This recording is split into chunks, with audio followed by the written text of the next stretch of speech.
Salut tout le monde! Aujourd'hui, on part en mission, la mission icône.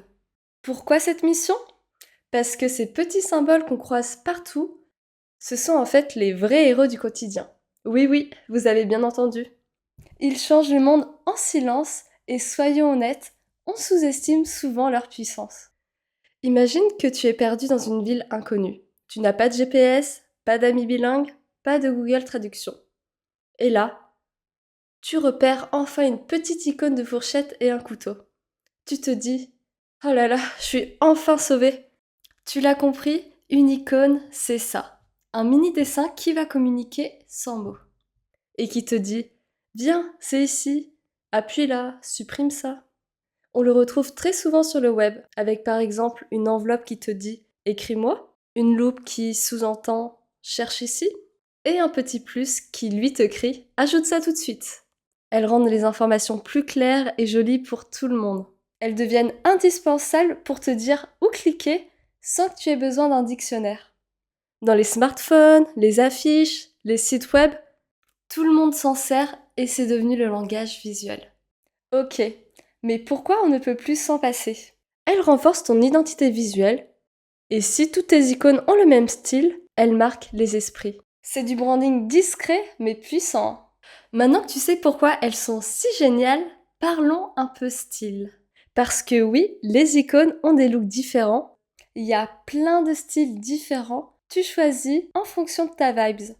Il existe les icônes hotline, plutôt fines, élégantes et minimalistes. Les icônes solides, c'est-à-dire pleines, visibles et efficaces. Et on a aussi des icônes duotone, stylisées avec deux variants d'une couleur. Elles sont plutôt stylées et l'avantage, c'est qu'elles ont un effet de profondeur. Ces trois styles d'icônes sont les plus utilisés, mais il en existe aussi d'autres.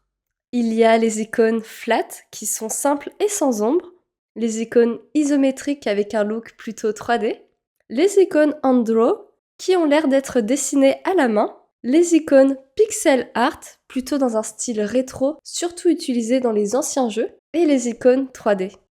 Tu vois, t'as l'embarras du choix avec tous ces icônes.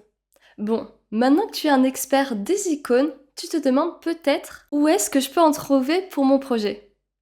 Et c'est là que je te partage ma liste de sites d'icônes que j'adore.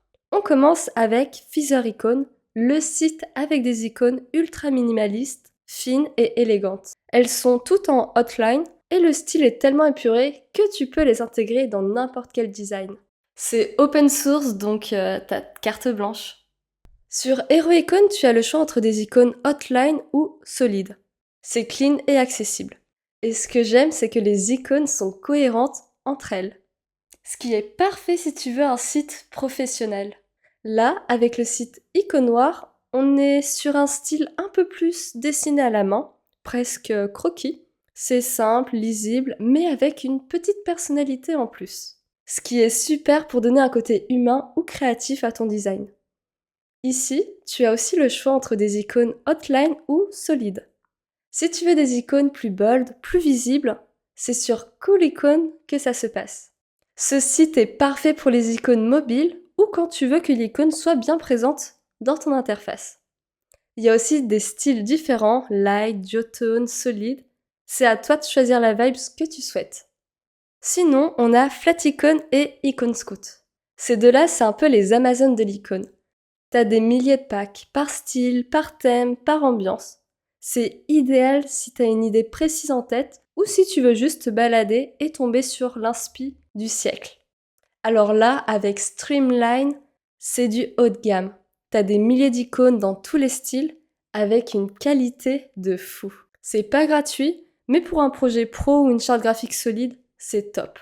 Certains de ces sites sont 100% gratuits, freemium ou payants, mais ils valent le détour et peuvent vraiment faire la différence dans un projet. Et n'oublie pas, tu peux aussi modifier ces icônes en changeant les couleurs, l'épaisseur des traits et pourquoi pas les arrondir. Sinon, tu peux créer des icônes par toi-même pour avoir une identité visuelle très unique. Et voilà, c'est une mission accomplie. Maintenant, quand tu verras une icône, tu penseras à tout ce qu'elle représente et peut-être même à cette vidéo. Alors, si tu as appris des choses, pense à t'abonner et à liker la vidéo. comme ça fait toujours plaisir. Sinon, à très vite pour une nouvelle mission.